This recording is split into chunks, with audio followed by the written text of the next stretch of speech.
Hola, soy Denise Merker y esto es Hablemos, un producto de Nemas Podcast. Navegaron durante un mes a través del mar Mediterráneo, 500 personas de 44 países con un objetivo, llevar ayuda humanitaria a Gaza. Justo antes de llegar, el ejército israelí los interceptó y los detuvo a todos. No pudieron entregar ni una medicina ni un pedazo de pan. Pero eso no lo convirtió en un fracaso. Durante días lograron que los ojos del mundo se fijaran en ese castigado rincón del planeta. Una atención que es tan difícil de conseguir hoy en día. Entre los navegantes iban varios mexicanos. Uno de ellos, el documentalista Carlos Pérez Osorio, autor, entre otros, de Las 3 muertes de Maricel Escobedo, La oscuridad de la luz del mundo y de la serie Levarón, Muerte en la Tierra Prometida. Carlos, bienvenido a Hablemos. ¿Cómo estás? Muy bien, Denise. Muy contento de estar aquí contigo. ¿Coincides que fue un éxito a pesar de no haber entregado absolutamente nada en Gaza? Sí, o sea, yo me estoy poniendo al corriente con lo que pasó en sobre todo esos 7 días desde que los interceptaron. Y pues la respuesta ha sido muy buena, ¿no? Yo creo que mucha gente que no había volteado a ver a Gaza y a Palestina en general empezó a entender, ¿no? Y que es parte de una de las misiones también, uno de los objetivos, perdón, que es que el mundo entienda lo que está pasando. Exacto, es justamente lo que te iba a decir. Obviamente había un objetivo declarado, que era romper el cerco, llevar comida, llevar alimento, pero los que iban y los que lo organizaron, estoy segura que sabían lo que significaba que personas de 44 países en una flotilla tan grande se dirigiera, con todo lo que implica además los días de trayecto, es decir, una cobertura que se iba construyendo y con un punto culminante que era lo que era inevitable, que era que Israel iba a tratar de impedir que llegaran ahí. Está construido perfectamente para generar atención. Sí, claro, y también de cómo estaban compuestos los barcos, ¿no? O sea, los barcos en un inicio tenían que tener personas de todas las nacionalidades, ¿no? Por seguridad también y por atención mediática. Cada barco tenía que tener una persona de medios, ¿no? En mi caso habíamos 2 personas, Lorenzo D'Agostino, un compañero italiano, y yo. Tenía que tener algún tipo de personalidad, ¿no? Que al final no se logró que hubieran tantas personalidades, ¿no? Yo platiqué un ratito con Liam Cunningham, el actor de Game of Thrones, y yo le dije, ¿en qué barco vas? No. Me dijo, no, yo no voy, tengo que filmar. Y le digo, bueno, pensábamos que iban a haber personas de más alto perfil también acompañándonos. Con ese objetivo, justamente. Claro, porque también a la gente le interesa la historia humana del barco. Si bien la historia no es la gente que va en los barcos, sí es el vehículo por la cual la gente puede entrar, ¿no?, al tema. Y no te impresiona lo sofisticado que tiene que ser lo que hay que hacer para llamar la atención sobre algo que debería ser por sí mismo suficiente. Es decir, ahorita que me lo platicas, cómo estaban compuestos los barcos y demás, hay algo que está pasando en el mundo que nos ha vuelto inermes. Sí. Estamos bombardeados por tal cantidad de imágenes terroríficas, muchas de ellas, que ya no hay como una posibilidad de tener ese resorte a la acción. Entonces, hay profesionales detrás de esta flotilla que dijeron, así tiene que ser para conseguir el máximo efecto posible. Sí, por supuesto. Y yo creo que lo que dices es muy importante porque este poco acercamiento que hay con Palestina es deliberado, ¿no? La propaganda israelí durante muchísimos años los ha deshumanizado. Entonces, cuando tú solamente ves que son terroristas, que son salvajes, que no pertenecen a la sociedad occidental como los ha presentado Israel, pues no te puedes conectar, te importan muy poco, ¿no? Y ese ha sido como el objetivo de mi trabajo a nivel personal, ¿no?, con las comunidades palestinas, es devolver esa dignidad, devolver esa humanización que yo veo, ¿no?, en todos los lugares del Medio Oriente que he estado trabajando con comunidades palestinas. Sí. ¿Crees de verdad que son solo los palestinos y evidentemente esa actuación o esta propaganda deshumanizante? Porque si nos vamos a México, yo te diría que los desaparecidos y sus familias, te diría que gran parte de los que han padecido la violencia, es muy rápida la forma en que la gente lo suelta. Los inmigrantes, ni te digo. Sí, claro. O sea, hacer una serie sobre inmigrantes es muy difícil porque es como si hubiera un cansancio acerca del sufrimiento, como si... Entonces, sí no dudo que haya una estrategia, pero no me imagino que sea muy distinto a imaginar lo que están viviendo en Sudán. Claro. O lo que se está viviendo en Ucrania. Es decir, siento que no estamos en un mundo receptivo. Sí, o sea, yo creo que se ha normalizado definitivamente. A mí mucha gente me ha dicho, por ejemplo, de los documentales, ¿no? Del de Levarón o el de Maricela Escobedo, me han dicho, y gente cercana a mí, me han dicho, no lo puedo ver. Perdóname, me encantaría ver tu trabajo, pero ya no puedo más. No me hace mal, me hace sentir mal, me hace sentirme más vulnerable en un país donde esto me podría pasar. Entonces, creo que esa falta de foco, falta de querer ver estas cosas, opinar o movilizarse, también tiene que ver con cosas distintas, ¿no? En Medio Oriente creo que tiene que ver, sin duda, que en el Occidente los podemos ver lejanos, ¿no? Por todas estas propaganda o campaña, ¿no? De quererlos hacer ver como salvajes o terroristas.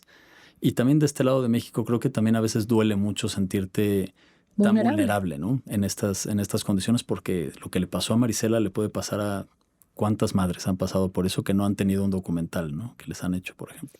Y creo que lo que dices es importante porque, fíjate, en el caso de los Levarón, ¿cuál fue la reacción? Tratar de responsabilizarlos. Claro. Algo habrán hecho. Exactamente. Así se deben haber portado con sus vecinos. Exactamente. Y claro, en el caso de los palestinos, pues tampoco es muy difícil. Después del ataque del 7 de octubre salvaje a esas comunidades de la frontera, estaba ahí, le habían entregado de alguna manera ese discurso al gobierno israelí para, en el momento que lanzó ese ataque, traía una bandera que el mundo entero había quedado horrorizado. Lo que quiero decir es, hay una parte en donde también para distanciarte de la víctima y no ser tú una potencial víctima, no hay nada como ver al otro que tiene algo que tú no tienes, que hizo algo, y creo que eso está presente. Pero déjame empezar desde antes. Cuando te veía yo en la flotilla, pensaba, ¿qué lo llevó ahí? Sí. ¿Qué está haciendo ahí arriba? Carlos, es decir, ¿cómo llegó a esa flotilla? ¿Cómo llegó a un compromiso de esa magnitud con un tema? Y te lo quiero preguntar, cuéntame. Claro. Pues mira, para mí, digo, yo obviamente la gente que me conoce bien o que conoce mi trabajo, el trabajo que yo he hecho en Medio Oriente no es el trabajo más conocido que tengo, ¿no? Mucho ha sido pro bono, mucho ha sido para visibilizar en lugares pequeños, por ejemplo, ¿no? Con agencias de la ONU, entonces tiene un alcance muy chiquito, no es como la serie en VIX, como por ejemplo, ya sé, como este que me acabas de regalar, exacto, que son fotografías. Tú fuiste a enseñarles, dice que está pagado por la Unión Europea, y lo que fuiste fue a enseñarles a hacer fotografía. Exacto. Yo trabajé como contratista de la UNRWA, la Agencia de las Naciones Unidas que atiende a los refugiados palestinos en todo Medio Oriente. Yo trabajé con ellos como 6 años, yo creo. Entonces fui muchísimas veces a Líbano, a Palestina, a Jordania. Entonces yo pude ver a través de la UNRWA, porque la UNRWA atiende... ¿Cómo llegaste a la UNRWA para empezar? Porque... La verdad, por suerte. O sea, ¿cómo estabas en México y entonces sí, ¿qué pasó? Yo tengo una productora chiquita, además del trabajo más, digamos, grande que hago, que tiene que ver con darle a ONGs de todo tipo en México, en Centroamérica, en Medio Oriente, visibilidad a sus proyectos y a sus causas para que puedan juntar fondos y poder aplicarlos, ¿no? Que tiene que ver con desde para terapia psicológica para desaparición forzada en la Sierra de Tarahumara hasta esto, ¿no? En el Medio Oriente, cursos de fotografía para retomar las narrativas propias de las comunidades. Entonces yo llegué ahí, vi una licitación en la página de la ONU, tal cual. Yo no tenía nada de relación con Medio Oriente y había una licitación en Beirut y yo dije, bueno, creo que puedo aplicar a esto. Yo estaba trabajando en El Salvador, me acuerdo, en ese momento y me dijeron, puedes estar en Líbano en 3 días. Y yo, bueno, claro, era otra época de la vida con más flexibilidad. O sea, eras más joven. Era más joven, hace como 10 años fue esto. Ok. Y llegué a un lugar sin realmente tener un entendimiento del Medio Oriente o del Líbano. Y me sorprendió mucho, ¿no? Lo que yo tenía en mi bagaje, en mi imaginario, ¿no? Del Medio Oriente y del Líbano y de Beirut contra lo que fui a ver, ¿no? Una ciudad increíble, Beirut, ¿no? Con una cultura, con un recibimiento. Sí. Los latinos y los árabes tenemos muchísimo en común, ¿no? En la hospitalidad, ¿no? En la generosidad, en la alegría, en la música, en la comida. Y me enamoré del mundo árabe. Entonces, durante los siguientes 6, 7 años, me dediqué a regresar para tener diferentes contratos Y la UNRWA atiende todo lo que tiene que ver con la comunidad palestina. La educación, la salud, el saneamiento. Entonces, pues básicamente exploré todo lo que tenía que ver con la comunidad palestina, ¿no? La cultura, la música, el baile. Y ahí se generó ese vínculo. Ahí se generó ese vínculo. Correcto. Y entonces, digamos, ocurre el ataque de Hamás al sur de Israel. Se dan esas atrocidades y viene la reacción de Israel. Y entonces tú ya en ese momento para ti no es un tema lejano, es un tema cercano. Sí. O sea, obviamente yo ya entendía toda la historia antes del 7 de octubre, ¿no? Yo cuando me acuerdo que le dije a mi novia ese día, le dije, se van a anexar Gaza. El día que pasó el 7 de octubre yo le dije, se van a anexar Gaza. Era el pretexto perfecto, ¿no? Porque si entiendes lo que ha pasado antes, yo estando en Medio Oriente habían habido intercambios de misiles entre Hamás e Israel y siempre fue una medida ultra desmedida, ¿no? O sea, si Hamás podía lanzar un cohete ahí que más o menos llegaba o lo detenía el domo de hierro, Israel respondía con 100 misiles, ¿no? Y yo le dije, esto es de tal magnitud, claro. Que van a desaparecer Gaza, ¿no? Se lo van a anexar. Y bueno, están muy cerca, ¿no? A ver qué pasa ahora, pero... ¿Qué sientes ahora, por cierto, con esta decisión del cese al fuego? Pues la verdad es que, pues mucha reserva, ¿no? Porque este cese al fuego se ha roto. Estoy nervioso, ¿no? Porque esta primera fase es un intercambio de rehenes. Y yo no sé, yo no soy experto en política del Medio Oriente para nada, ¿no? Pero ver el actuar de Por eso Israel, te pregunté qué sentías.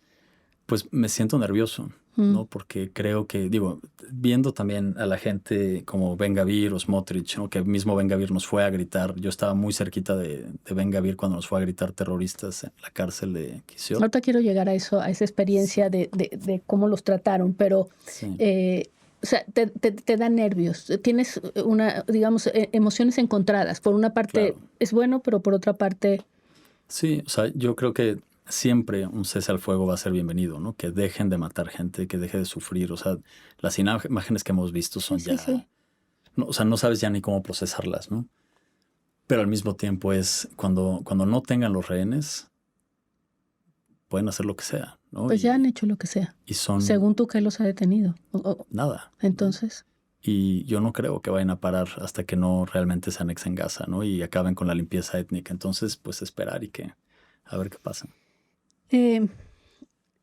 Sí, me parece importante lo que dices digamos, de que no es que tú sepas particularmente el tema, es que tú tienes un vínculo con ese asunto, digamos. Claro. Cuéntame cómo tomas la decisión de subirte a la flotilla, porque una cosa es que estés vinculado con el tema y otra es que decidas subirte a la flotilla, que de todos modos implicaba un cierto riesgo. Sí. No creo que muy grande, pero sí implicaba un riesgo. Siempre puede salir algo mal cuando un ejército enojado.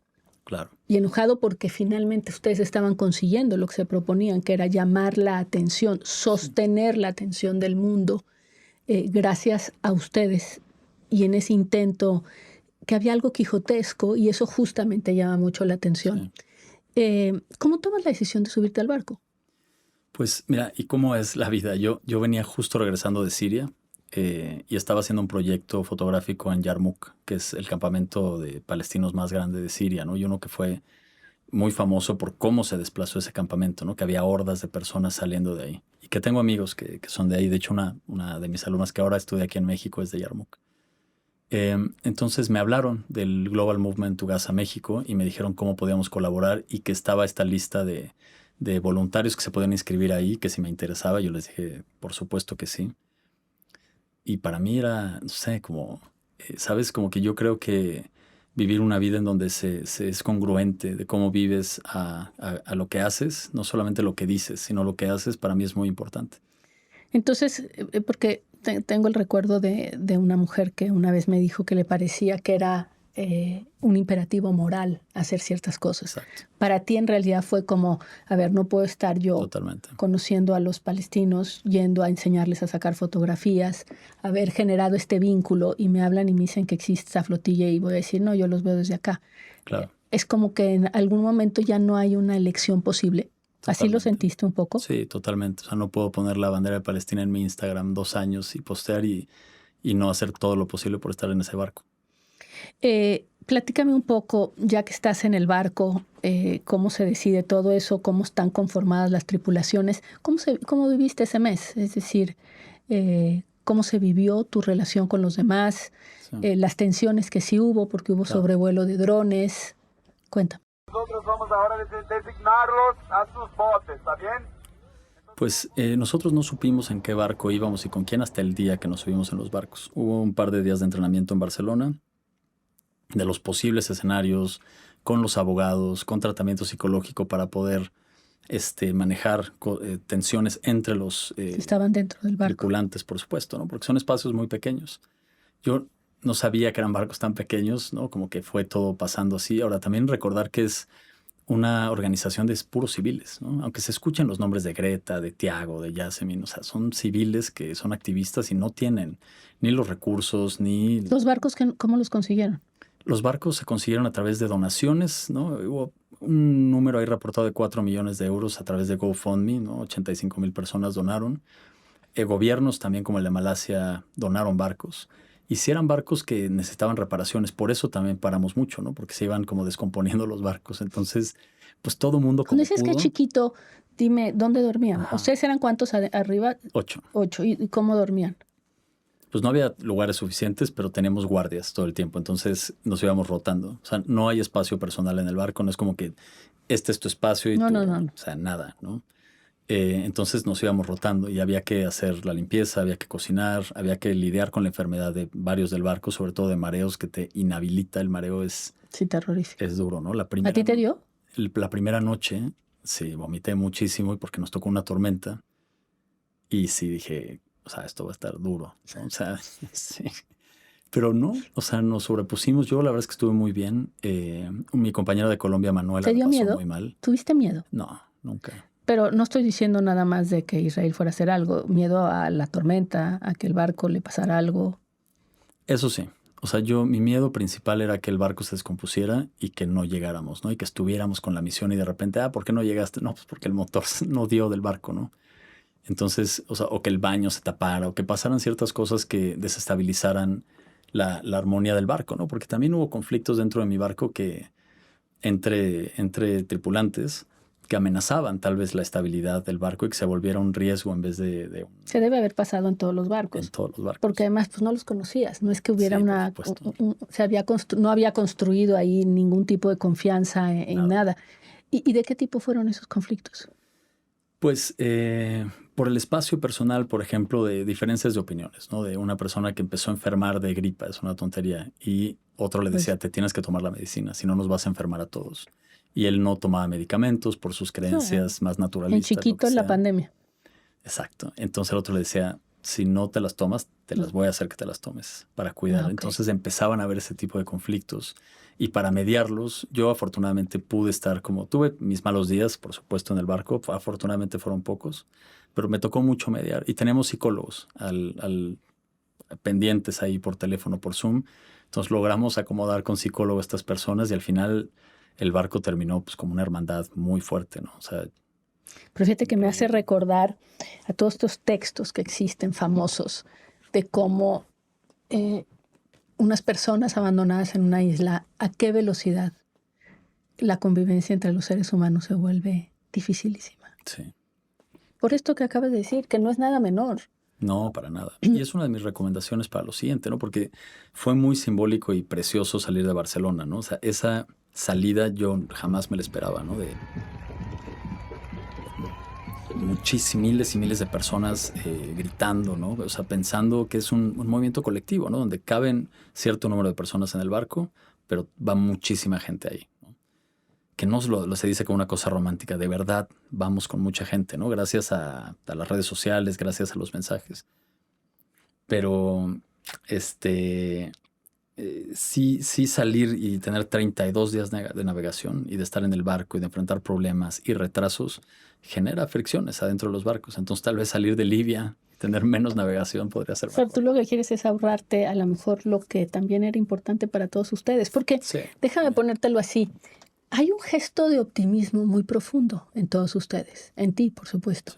Sí. ¿Qué es el gesto de optimista? Que es en este tema de que la sociedad observe estas cosas impávida. Claro. impotente, déjame ponerlo, impávida tal vez no, impotente, que es, ¿para qué sigo viendo esas imágenes si no puedo hacer nada? Claro. La respuesta de alguien como tú y de todos los que iban ahí es, sí hay algo que se puede hacer. Exacto. A mí me parece que da potencia, se empodera literalmente, te empodera a ti. Claro. Y al mismo tiempo te establece en una situación de optimismo sobre la potencia de cada individuo. Me parece muy positivo. Sí. O sea, no solamente respecto al caso, sino respecto a tu propia vida, que es, hay optimistas en el mundo. Claro. Y que un civil puede realmente generar una diferencia, ¿no? Eso también es de la parte de la composición del barco. Había quien, claro, tenía que tener notoriedad, que tenía que tener muchos seguidores, ¿no? Que fuera una especie de protección. Pero, por ejemplo, una de las personas con las que más amistad hice manejó un camión de escuela 30 años y 24 años la misma ruta. Entonces, éramos personas de todo tipo, ¿no? Enfermeras, había un buzo que estaba conmigo, Peter de Eslovaquia, ¿no? Que fue pues, una piedra ahí porque sabía navegar y él era buzo de cuevas, ¿no? O sea, no tenía ni redes ¿Hablaban en sociales. inglés? Sí, solamente en mi barco Manuela de Colombia no hablaba inglés. Pero tú ayudabas. Sí, yo la traducía, pero sí, o sea, claro que es un tema, ¿no? Lo de la comunicación, pero nos fuimos acomodando. A ver, déjame regresar a este tema del viaje. Llegaste, bueno, se empiezan a acercar y la tensión empieza a crecer. Claro. Y sí, tú claro. empiezas además a mandar mensajes. Sí, claro. Grabas ese muy dramático en el que dices, soy Carlos Pérez Osorio y que estás pidiendo la ayuda del gobierno, porque eso también era importante, que era el hecho de que ustedes representaran a tantos países, que se acercaran a ese lugar en donde anticipaban una reacción del ejército y llamar a la presidenta era una forma de decir, cada uno de nosotros vamos a pedirle a nuestros gobiernos que nos Claro. volteen a ver. Cuéntame un poco cómo empieza a subir ahí la tensión, qué indicios empiezan a tener o es simplemente la cercanía con la tierra y la cercanía a Gaza. No, pues son muchas cosas, ¿no? Porque desde tierra hay una guerra burocrática para no dejar salir a los barcos. Hubo sabotaje también. De hecho, el barco donde venían Arlene y Sol fue saboteado, ¿no? Directamente tuvieron que retirar a una persona porque esa persona casualmente estuvo en los barcos que fallaron. Y al final se dieron cuenta que esta persona Era un infiltrado. Era un infiltrado, por ¿Y supuesto. cómo fallaron esos barcos? Es decir, ¿cuál fue la acción de sabotaje? Primero creo que fue un problema con las hélices, luego fue un problema de una desconexión de un tubo, luego directamente creo que le metieron algo al motor y, o sea, el barco principal, que era el barco familia, donde iban Tiago, Greta al principio, al final lo tuvimos que abandonar en el mar porque lo sabotearon. O sea, le echaron algo al motor y el motor tronó. O sea, hubo infiltrados. Sí, hubo infiltrados, claro. Imagínate la tensión en el barco donde empiezas a sospechar que el que Claro. viene contigo es un infiltrado. Sí, por supuesto, ¿no? Eso también con los dos ataques, como con estos aparatos explosivos en Túnez, ¿no? Que atacaron ¿Cómo a dos fueron? de los barcos. Ajá. Pues fueron ataques, tenemos las fotografías de estos aparatos, ¿no? Explosivos, no letales, ¿no? Como más bien eran como para prender fuego, ¿no? Y espantar. Para asustarlos. Sí, como terrorismo psicológico, ¿no? Entonces todo eso empezó a generar tensión y mucha gente se bajó de la misión. ¿Ah, sí? Mucha De gente las se bajó de la misión. 490 y tantos que iban, ¿se empezaron a quedar afuera? Sí, claro. Es que íbamos más al principio, pero algunos barcos fallaron. Hay gente que se quedó sin lugar, pero yo te diría que más de 100 personas decidieron bajarse por el miedo o por otras cosas. 2 personas de la delegación mexicana no continuaron el viaje. En Túnez se bajaron. Bueno, entonces se empiezan a acercar y empieza a subir esta tensión. Tú empiezas a mandar imagen de cuando los barcos ya israelíes empiezan a acercarlos. Sí.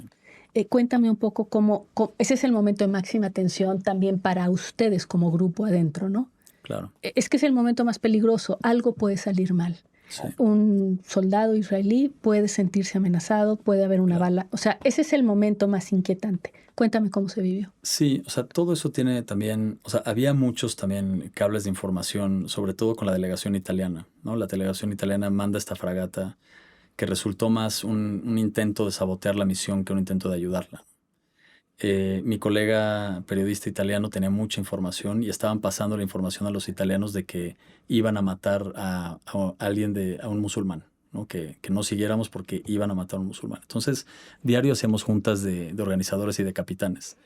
Entonces empezabas a notar el miedo y estaban diciendo, a ver, ¿cómo vamos a continuar? Mientras nos acercábamos a la línea naranja, que era la línea donde ya habían parado a las otras embarcaciones antes, a unas 150 millas náuticas de Gaza, ahí es cuando empezaba a crecer la tensión, ¿no? Porque Que además puede ser información o desinformación. exactamente. En realidad no sabes. No sabes. Y cuando estás ahí tienes que manejar eso. Claro, y todos son civiles. Al final muchos de los capitanes también son medio capitanes hippies que están, ¿no?, en su vida de barco en Argentina y los llaman a esta misión y vienen. Pero ninguno es un capitán experimentado en técnicas de guerra, ¿no? Que eran muchas las discusiones dentro del barco. Es cómo reaccionamos, ¿no? En mi barco había mucho nerviosismo. Decían, ¿y si nos atacan con una ametralladora? ¿Y si nos atacan con una bomba? Y yo les decía, tenemos que hacer lo mismo, no, o sea, no sabemos hacer nada y aparte nuestro barco no nos podemos mover, tenemos que estar en el mismo lugar. Había barcos más grandes, el nuestro era un velerito chiquitito. Sí, o sea, era sentarte y esperar a que llegaran. Y si te cae una bomba, pues te cayó una bomba, no puedes hacer mucho contra algo así. Bueno, sí, yo creo que la racionalidad se va perdiendo, ¿no? Totalmente. Porque yo te iba a decir, ¿por qué te irían a matar? O sea, claro, es contraproducente. Digo, ya sabemos que Israel ha hecho cosas contraproducentes para Israel, pero no hay manera. Y yo me imagino que lo más difícil es que en ese momento la paranoia, la irracionalidad empieza a cundir entre todos, ¿no? Totalmente. Y calmar la ansiedad de los demás. Porque si alguien empieza con esas ideas, tampoco puedes decirle, estás loco, ¿no? O sea, hay que traerlo de vuelta a la realidad y decir, a ver, es un costo político demasiado grande para Israel ahorita, no nos van a hacer esto, tal. Y había escenarios más posibles que otros desde del mismo comité que bajaba la información. Pero bueno, dentro de los saboteadores y los infiltrados, esta información nos la empezaban a meter. Y claro que espantó a mucha gente. Te digo que gente se bajó en Túnez, gente se bajó en Italia, gente se bajó en Grecia. Pero hubo un punto, un día, donde dijeron, nadie más se puede bajar. Porque a partir de este día, es derecho a Gaza. Piénsenlo bien. ¿Tuviste dudas? Nunca, no, jamás. Al revés, yo estaba como con miedo de que alguien diga, yo estaba tratando de mantenerla. Sí, de que no fueran a decir nos bajamos todos. Exacto, o que 4 del barco digan ya es inviable que este barco continúe porque no hay tripulantes o no hay capitán, ¿no? Entonces esa era más mi preocupación que otra cosa, porque también a mí nunca me atacó la paranoia de que nos fueran a matar, ni mucho menos, la verdad. Es que era muy poco, pero por eso te digo, visto desde fuera, el riesgo que corrían era razonable. O sea, no estaban en una situación, pero sí entiendo que en esas circunstancias se vuelve gigantesca, la información o desinformación que se puede generar. Y que me imagino que además Israel nada hubiera podido querer más que sembrar una información y conseguir que ustedes se echaran para atrás. Gran fracaso. Ese sí es un gran fracaso. Cuéntame un poco. Ya se acercan a esta línea y empiezan a ver estas embarcaciones ya del ejército, bueno, de la Marina, supongo, israelí, que los empiezan poco a poco, empiezan a tomar uno tras otro. Y ahí me imagino que se ponen de acuerdo ustedes en no generemos una sensación de amenaza innecesaria, cómo nos vamos a sentar, cómo los vamos a esperar. Sí, el mensaje siempre fue no violencia. Una persona habla y dice no traemos armas, no somos violentos, y hace un discurso para, ¿no?, decirles todas estas cosas que ellos ya saben además, ¿no? Sí. Lo que pasó en mi barco es que no pudimos hacer nada de eso. ¿Por? Lo planearon muy bien y a la mera hora. Sí, pues la verdad es que mi capitán perdió la cabeza. ¿Cómo? 2 días, o sea, él estaba mal. Yo creo que con lo que peleamos más bien varios en el barco fue en vez de hacernos paranoias o fantasías de que nos iban a lastimar, nos hacíamos fantasías de que íbamos a llegar.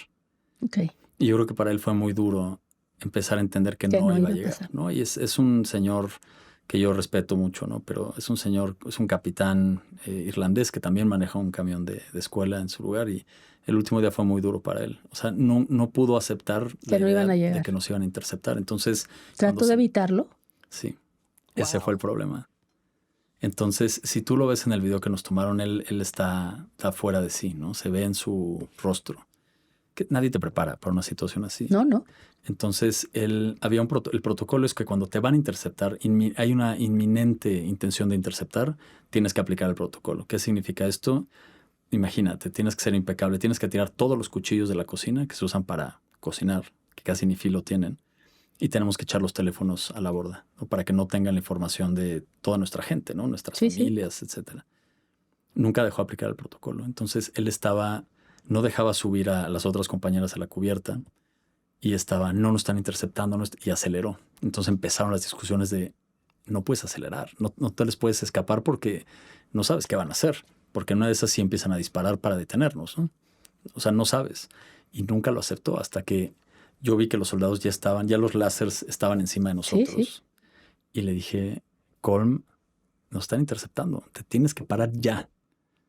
Y ahí es donde ya se paró. Entonces, fue muy raro ese protocolo de intercepción. Ya después de que nos abordaron 8 soldados más o menos. ¿Les dio tiempo? ¿Te dio tiempo de tirar el celular? El mío sí. ¿Y los demás no?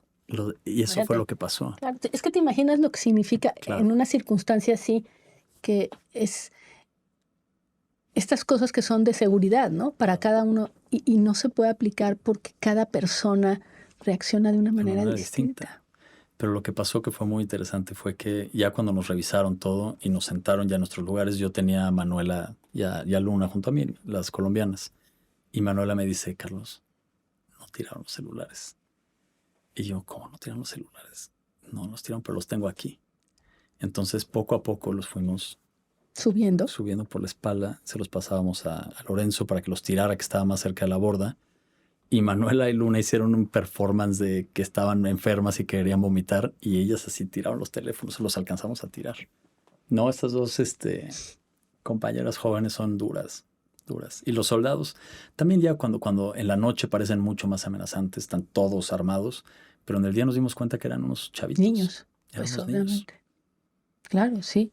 Y cuando llegan, bueno, obviamente ya sabían lo que ellos ya sabían lo que se iban a encontrar, ¿o los sentiste nerviosos?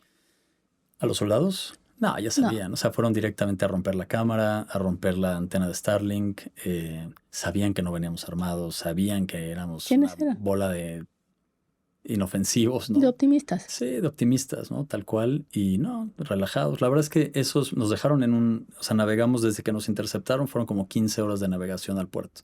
Y nos dejaron allá afuera, ¿no? En espacios muy chiquitos y fue al sol y fue muy incómodo, ¿no? Pero pues beban de su comida, coman, o sea, no nos estaban maltratando. Ahora, soldados. Cuéntame, llegan, ahí es cuando empieza la tensión acá. Claro. Y para tu familia y para toda la gente que te quiere, empezó la tensión acá porque ahorita ya no tenemos comunicación, no tiene por qué pasar nada, la verdad. Sí, claro. El gobierno inmediatamente dijo que se iba a hacer cargo, pero de todos modos era ese momento oscuro en el cual había una incertidumbre de este lado. Quisiera que me contaras qué fue lo que pasó, ya que estaban en manos del ejército israelí, teniendo mucho cuidado de no cometer el error que creo que se cometió en algunos casos y que Greta Thunberg, a la que admiro por eso, porque además decían es que a Greta Thunberg en particular le están maltratando, etcétera. Y cuando salió y le preguntaron, dijo, perdón, no nos vamos a detener en lo que me hicieron a mí. Claro. O sea, ¿cómo no soy yo el tema? Claro. El tema es lo que le están haciendo a quienes están en Gaza. Pero sí me parece de todos modos importante porque creo que el enojo de los israelíes hacia ustedes es un signo que los debe llenar de orgullo porque quiere decir que que triunfaron. Sí, por que supuesto. Lograron lo que ellos no querían que lograran, que era justamente captar la atención de tantos lugares en el mundo. Cuéntame cómo fue ese momento, digamos. Sí. Y poner las cosas en su lugar creo que es completamente necesario, ¿no? Yo vi a Greta la sacaron de su barco del alma. Lo que yo sí vi que le hicieron es que la quisieron humillar con... Sí. O sea, le pusieron la bandera israelí. Entonces, a ella la seguía una persona con la bandera israelí. Pero Greta, la verdad es que siempre Imagínate la experiencia que tiene. Sí, no, ella es muy joven, pero siempre, o sea, con el ejemplo, ¿no? Cero protagonista, metida en su barco. Después se convirtió en participante, ya no en organizadora, pero ahí estaba. En el momento que ya pisamos tierra, ya como que la actitud fue completamente distinta, ¿no? Se ve que Ben Gvir quería como hacernos sentir miedo, hacernos sentir como ¿Ben Gvir qué es? Itamar Ben Gvir es el ministro de Seguridad de Israel, ¿no? Es el más de extrema derecha, el que vemos en todos lados diciendo que van a limpiar a Gaza, ¿no? Y se ve que, o sea, se sentía, ¿no? Se sentían los empujones, se sentía como el sometimiento, se sentía como que querían humillarnos y hacernos sentir de alguna manera miedo, ¿no? Honestamente, yo no creo que lo hayan logrado. O sea, hay un video donde Ben Gvir nos llega a decir terroristas. Yo estaba muy cerquita de él y lo cortó antes de que todo el mundo lo empezara a insultar. Y le empezáramos a gritar Free Palestine. Lo cortó porque obviamente no quería que esa parte, claro. O sea, él pensaba que nos dijera, se van a ir a una cárcel de terroristas. Le iba a dar miedo a la gente que estaba ahí. Pero todos sabíamos que Que los iban a regresar a sus países. En algún momento nos iban a regresar y yo creo que fue un error de cálculo de él porque le estaba hablando a la base metiéndonos a la cárcel. Si nos hubieran deportado ese mismo día a todos, nos llevan al aeropuerto y nos deportan, Claro, la historia se acaba. es más corta. La hacen más larga. Por supuesto. Ellos mismos la alargaron, ellos mismos hicieron con los maltratos que la gente empezara a mandar estos mensajes a sus países. Y sí, o sea, obviamente, ¿no? Empujones, agarrones, ¿no? Bueno, o sea, aquí diario le preguntaban a la presidenta, ¿qué pasó? Exacto. Y ese es un éxito. Sí, sí, por supuesto, ¿no? De hecho, no quiero decir una mentira porque no lo tengo claro, pero la presidenta ha dicho 2 veces que lo que estaba pasando en Palestina, en Gaza, es un genocidio. Sí. Y no tengo claro si hay una relación entre la flotilla y la primera vez que lo dijo. Porque hace mucho que trataron, digamos, los periodistas trataban en la mañanera de que planteara, y las palabras importan, como Claro. sabemos todos. Sí, claro. Importan muchísimo, que es cuando una intervención como la de Israel a Gaza, al inicio estaba para el mundo plenamente justificada después de lo que pasó. Claro. Tenían que ir por esos señores que habían organizado ese ataque salvaje. Pero hay un momento, y es difícil de explicar, pero hay un instante en donde ya no parece que eso empieza a ser aceptable para el mundo. ¿Por qué? Claro. Porque hay una oportunidad, se ve que hay una oportunidad que está tomando, una oportunidad en donde ya no hay ni un intento de detener a los perpetradores del acto violento, Claro. sino que ya hay una oportunidad que están tomando para generar una eliminación o sacarlos a todos. Yo me imagino que si abre la frontera Egipto, vacía la frontera de Gaza. O sea, Egipto decidió no abrirla, con todas las implicaciones que también tiene. Pero si la ha abierto, yo tengo la impresión de que por ahí se va toda la población de Gaza. En fin, en todo caso, empiezan a tardar. ¿Esos días cómo los viviste? ¿Están ahí todos detenidos juntos? Ahí detenidos pues, con paciencia y tratar de, o sea, entender, por supuesto, ¿no? Y también con todo el trabajo que hemos hecho en México que tiene que ver con también encarcelamientos, Sí, ¿no? sí. Bueno, todo lo que tú y yo conocemos bien. Pues es nada más paciencia, ¿no? Y entender la posición que tú tienes, ¿no? Como persona de una flotilla con mucha atención internacional. O sea, yo tenía claro que no nos iban a lastimar, no nos iban a lastimar, ¿no? ¿Cómo estaba el ánimo de los demás? ¿La paranoia? Yo los vi bien, ¿eh? O sea, ya en ese momento. O sea, Ben Gavir nos ató las manos en la espalda fuerte, ¿no? Y nos dejó, nos dejó sentados en el piso, en un piso de piedra que tenía una ligera inclinación hacia atrás. Entonces se volvía muy cómodo y dolía mucho. Y estar 7 horas ahí, la gente se empezó a desplomar del sueño porque no habíamos dormido en 4 o 5 días. Entonces se vuelve muy incómodo, pero tú sabes que va a pasar. Entonces no sabes si te van a deportar, si te van a mandar realmente a la cárcel. Y todo ese procesamiento de arresto, pues es maltrato, ¿no? De eres un terrorista, eres de Hamás. Pero la verdad es que yo no vi a nadie ni espantado, ni preocupado. O sea, los vi como con dolores, por supuesto, ¿no? O sea, a mí sí no me gustó cómo trataron a Luna, por ejemplo, ¿no? Cómo la agarraban, cómo la sometían, ¿no? Cómo nos hacían ponernos de rodillas. Pero son cosas de humillaciones y cosas que nos quieren hacer así. Bueno, hay un mensaje ahí de no se te vuelva a ocurrir, ¿no? Exacto. Pero, o sea, no creo que haya permeado a nadie, ¿no? Ya cuando nos trasladaron a la prisión, nos vendaron los ojos, ¿no? Como que quisieron hacer como este performance, ¿no? De los terroristas. Nos amarraron las manos, nos metieron a camiones que estaban helados con aire acondicionado, nos quitaron las chamarras y nos metieron ahí para llevarnos a la prisión, ¿no? La verdad es que en el camión yo me acuerdo, yo compartí mucho tiempo con el nieto de Nelson Mandela. Me tocó mucho en los traslados y en las celdas. Interesante. Y él todo el tiempo estaba desafiante, ¿no? Pero un desafío con humor, ¿no? Muy interesante, la verdad. Entonces, yo lo que vi después que llegamos a las celdas, pues sí, no nos daban de comer a veces o no nos sacaban, nos mantenían incomunicados, pero todo el mundo sabía que ellos no tenían el poder sobre nosotros, ¿no? Porque por mucho que pegaran en las puertas, no nos dejaran dormir, nos agarraran y así, no nos podían hacer nada, ¿no? O sea, jamás nos iban a tratar como han tratado a los palestinos desde la intifada. Obviamente no.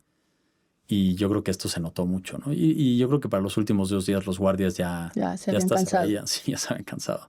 Entonces eso es lo que yo vi, es lo que yo viví, ¿no? Y cuando se empezaron a mandar los mensajes de tortura a México, yo le mandé un mensaje a mi familia a través del embajador Mauricio, diciéndoles, o sea, de todo esto que están escuchando, o sea, tómenlo con reserva, no es tan así, yo estoy bien, estoy fuerte, hasta les tiré 2 chistes para que entendieran que Porque, claro, lo que pasaba aquí en México, como tú decías, ¿no? La imaginación de la palabra tortura puede llegar a muchísimos lados. Que ¿no? todos sabemos que todas las cosas que me estás diciendo son actos que se pueden considerar como tortura, que si te meten desnudo a un lugar helado, pero que no tiene que ver con, porque además pues, somos un país que ha vivido cosas espeluznantes. Sí, totalmente. O sea, la verdad, déjame preguntarte, ¿lo volverías a hacer? Sí. Sin duda, claro. 2, ¿cuál es la relación de todo este trabajo con tus documentales? Porque yo lo veo una relación directa. Claro. Yo creo que haber vivido cosas así o las que has vivido, simplemente lo que viviste en la investigación de Maricela Escobedo, que es esta historia que obviamente te motivó a meterte en esta investigación tan profunda y que es una historia que creo que marcó al país, una madre que hace la investigación, que descubre literalmente quién estaba detrás del asesinato de su hija y de su desaparición y que después es asesinada enfrente del Palacio de Gobierno de Chihuahua. En fin, y tan, digamos, tan valiente ella y tan débil el Estado para reaccionar. ¿Hay una relación directa? Sí, claro. Yo creo que lo que me ha enseñado trabajar con la comunidad palestina y con todo esto es la importancia de la agencia, de la gente que retratamos, ¿no? Los sujetos de nuestro trabajo y nuestros documentales. Porque tienen que tener agencia sobre sus propias historias, ¿no? Más allá de yo como director o productor o ¿no? como periodistas, decidir a dónde va la historia, necesita tener agencia la gente que tiene sus historias. Te voy a poner un ejemplo concreto. Cuando hice un documental sobre la luz del mundo, tuve la fortuna de tener acceso a las Jane Does, ¿no? A quienes encarcelaron a Nason Joaquín García. Y yo lo primero que les pregunté a ellas es, ¿ustedes qué quieren? ¿Ustedes qué quieren decir? ¿Qué quieren hacer? Y juntos hicimos toda una estrategia en donde una de ellas iba a ser la voz. Y ella decía, bueno, como yo voy a ser la cara de esto, y nosotros le dijimos, mira, ¿por qué no lo haces anónimo? No, porque toda tu vida está por delante. Entonces es mejor para el documental que salga tu cara, por supuesto, y todo, pero la que va a ser vista como la víctima de esta persona vas a ser tú. Entonces puedes hacerlo anónimamente. Entonces también dar las oportunidades y las opciones para que los sujetos de nuestro trabajo puedan decidir sobre sus propias historias, porque a veces nosotros podemos ver cosas que ellos no ven, ¿no? A largo plazo. Totalmente. Cómo va a afectar su vida a largo plazo y decirle, mira, esto puede pasar así y si quieres hacerlo anónimo, yo voy a buscar la forma creativa de que la audiencia no se desenganche solamente por no ver tu cara. Entonces eso me ha enseñado eso. Y por eso necesita agencia la gente palestina para contar sus historias. Sí, es decir, la palabra agencia, y creo que es muy importante, es necesitamos escucharlo de ellos. Totalmente. Y ellos tienen que encontrar, y en ese sentido, por ejemplo, enseñarles a sacar fotografías o a expresarse. Permite que, porque a veces quizá quieran expresarlo y no sepan cómo, porque el lenguaje es un instrumento, la fotografía es otro. Y a veces también nos enfrentamos a personas que quieren decirnos algo y no tienen la capacidad de estructurarlo, por ejemplo, y toca en ese sentido ayudar. Claro. Me parece interesante lo que dices, porque creo que en el caso de todas las personas que han estado relacionadas, por ejemplo, con la violencia en el país, es muy importante que podamos entender lo que han vivido y sí creo que solo puede venir de que ellos nos lo platiquen de alguna manera y que encuentren la forma de decirlo. Totalmente. Nada más, ¿cómo regresas? ¿Con energía para qué? Pues regreso... Aparte de flaco y quemado por el sol. Sí. O sea, estoy cansado. Pues sí, o sea, me físicamente imagino. estoy muy cansado. Y mentalmente también. Fíjate que mentalmente estoy fuerte. ¿Sí? Mentalmente estoy Es que esto fuerte. que cuentas de la dinámica interna del barco debe haber sido muy exigente. Agotador, sin duda agotador. Pero Denise, lo que se generó al final, o sea, los vínculos que se generaron, el respeto por la gente, que mira, puedes tener diferencias, pero quien se quedó en ese barco al final es porque tiene una convicción muy parecida a la tuya, ¿no? De que el mundo puede cambiar. Regreso fuerte, regreso emocionado del diálogo que se generó, regreso emocionado de que mucha gente tonterías, ¿no? Yo tengo un alcance más o menos chico, entonces veo gente tal vez de mi pasado, gente que no es política para nada, o que no conoce Palestina, completamente metido en la historia, completamente metido en la causa palestina y entendiéndola, porque ese es mi trabajo, la contranarrativa que se ha generado, ¿no? Y que la gente entienda un poco más la historia de una manera más profunda. Entonces, me tiene muy emocionado eso.